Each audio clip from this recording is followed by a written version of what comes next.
committing these crimes, including kidnapping multiple girls, killing multiple families, and keeping a young girl prisoner.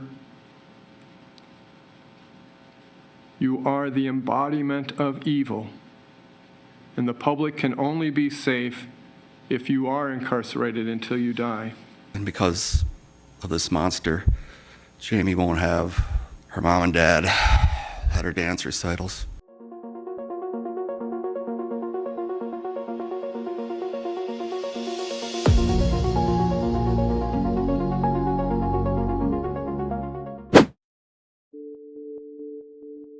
When justice finally catches up with those who believe they can outsmart the system, the courtroom transforms into something deeper than a legal arena. It becomes a mirror of truth. Some offenders break down in tears. Others stare blankly, emotionless, as their fate is sealed. But in these chilling cases, every sentence carried a message louder than words: enough is enough. Trevor Summers, a marriage-turned-nightmare. The air inside a Tampa courtroom was thick with silence. And I had numerous problems throughout my representation. I must have filed 3 or 4 motions to withdraw. When the judge spoke the words, life in prison, for Trevor Summers, it was the end of a long, painful road, and for his family, a long-awaited breath of relief. Summers had once been a husband and a father, a man with a home, children, and plans for the future. But as his marriage began to crumble, something darker took hold, an obsession that refused to let go. Even after restraining orders were issued, Summers kept pushing boundaries. He convinced himself that love justified his actions, ignoring the pain he was causing. One night, that obsession exploded into violence. His ex-wife endured hours of terror, the kind of night no one should ever live through. When the case reached trial, his own daughter took the stand. Her voice trembled as she described what it felt like to face the man she once called Dad. This was a man I trusted, and this was a man that I thought could do no wrong. And just to know that he used me to do what he wanted to do hurts more than anything. His ex-wife, visibly emotional but strong, told the court that she had chosen survival over fear. The judge didn't hold back, calling Summers' behavior unforgivable and sentencing him to spend the rest of his life behind bars. As the gavel came down, his family finally found peace, knowing he would never again walk free. Jake Patterson, the Wisconsin abduction. Across the country, in the quiet town of Barron, Wisconsin, another nightmare unfolded, one that captured hearts and headlines around the world. It began on a cold October night when 13-year-old Jamie Kloss disappeared after her parents were murdered in their home. The man responsible, Jake Patterson, had no connection to the family, no personal reason, no motive anyone could make sense of. He had simply seen Jamie once and decided to take her. For 88 excruciating days, the town lived in fear and uncertainty. Flyers, searches, and national coverage all pointed to one desperate question: where is Jamie? Then, against all odds, she escaped. I have a young lady at my house right now, and she says her name is Jamie Kloss. And we were almost home, and she was walking towards me, crying, saying, "You gotta help me, you gotta help me." Okay. So I didn't want to go into my cabin because it's too close to Patterson's house. And she said her name is Jamie Kloss? Yep. Barefoot and frightened, Jamie ran for help, and her courage led to Patterson's capture within hours. In court, Patterson sat stone-faced as prosecutors described every detail. As a whole, I didn't care if I died. If I could get away with having a girl for a week, it was worth dying for. When I saw Jamie, I instantly thought she would be a good target. When the sentence was read, 2 life terms plus 40 years. Count 1. And on count 3, on the kidnapping of Miss Kloss, I sentence you to the maximum of 40 years in the Wisconsin state prisons with 25 years initial incarceration and 15 years of extended supervision. He barely blinked. Later, he expressed remorse in a letter, claiming he wished he could take it back. I would do, absolutely anything to take back what I did, I would die.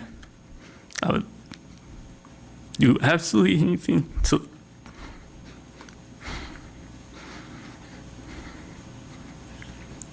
bring them back. But for Jamie, her family, and the entire community, it was far too late. Experts would later study his case, trying to understand how someone with no record could commit such brutality, a mystery that still haunts many today. Across the Atlantic, in Essex, England, a family's grief turned into disbelief. In 2001, 15-year-old Danielle Jones vanished on her way to school. Her disappearance triggered one of the United Kingdom's largest missing person investigations. For months, detectives searched. Posters flooded neighborhoods. Hope faded slowly, until suspicion turned inward. Evidence began to point to someone within the family circle, her uncle, Stuart Campbell. At first, the idea seemed impossible, but as police dug deeper, the puzzle began to form. Text messages, phone data, and traces of Danielle's DNA led investigators straight to him. Though her body was never found, the evidence was overwhelming. In 2002, Campbell was convicted of her murder and sentenced to life in prison. To this day, he has refused to reveal where Danielle's remains are. The case not only exposed a hidden monster within a family, but also reshaped how authorities approach missing child cases across Britain, leading to reforms that continue to save lives even now. Texas, a place known for its open skies and tight-knit communities, was shaken one morning by a mother's scream. Her young daughter had been abducted right in front of her. The kidnapper, later identified as Michael Webb, drove off as the mother chased helplessly after his car. Help me! Help me, please!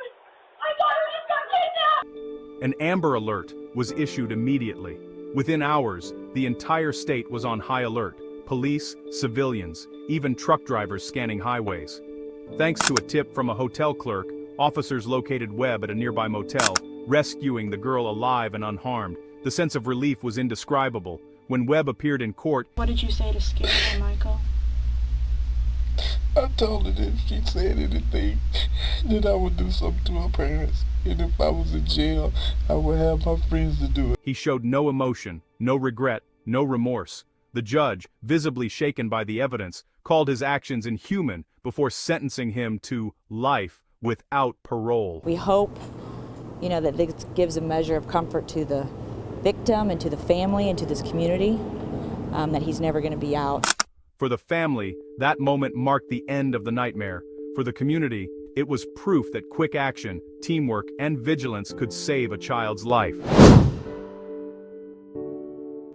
In Great Falls, Montana, a small community faced a shocking truth: that evil doesn't always wear the face of an adult. 19-year-old Anthony Rodriguez was found guilty of a violent kidnapping and assault that stunned the town. The courtroom was filled with disbelief as jurors reviewed what he had done. That's all you do, throw people away like that. Mr. Rodriguez, down now. I think that it was a crime of opportunity. I truly think that she was just in the wrong place at the wrong time. When the verdict came in, guilty on all counts, Rodriguez's expression barely changed. His lawyers appealed, claiming the sentence was excessive. He don't deserve life. He don't. There's something. I believe there's something wrong, that they shouldn't have gave him this. There's something wrong that, about things they didn't bring out in court. The court disagreed, but the most unforgettable moment wasn't the sentencing. It was the victim's testimony. Standing in front of her attacker, she described the pain he caused, but also her strength to rise again. The judge commended her bravery, calling her a voice of resilience that will echo beyond this courtroom. The case reminded everyone that justice isn't only about punishment. It's about giving victims back their power. From Florida to Wisconsin, from England to Texas and Montana, each courtroom carried its own heartbreak, its own lesson. Every verdict said the same thing: justice may move slowly, but it never stops moving. Each case proved that punishment is not just retribution. It's protection. Protection for families, for children, for communities that refuse to be broken by violence. And while these criminals spend the rest of their lives behind bars, their victims' courage lives on, inspiring others to speak up, seek help, and fight for justice. Because in the end, the courtroom isn't just where sentences are given, it's where truth stands tall, and society finally says, enough.